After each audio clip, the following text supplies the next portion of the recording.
Okay, so the way these lawnmowers shut on and off is you've got this connection to the primary side of the coil, and it goes to the body of the engine and grounds it out. So once it's grounded out, it won't spark. When you pull your lever on your handle, it moves this away, disconnects the earth from ground, the coil from ground, and allows it to spark. As you can see, you got this little piece here. That's usually the problem. It's bent up, or it's been worn down or pushed down. It won't make contact. You just have to bend that back up and clean it. But I'll just show you how it works. So, got my meter.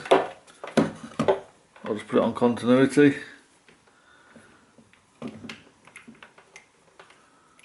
So it beeps.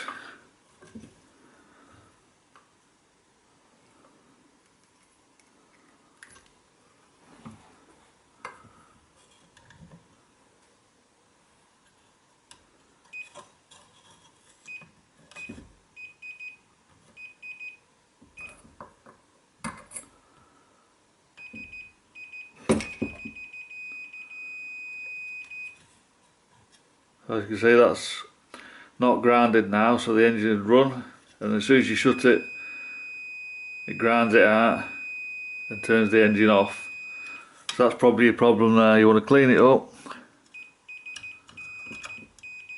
and or bend it up. Looks like you can replace it as well, so you might need to replace it if it's too worn or damaged. But that's it. If your engine won't turn off, it's probably because of that kill switch there.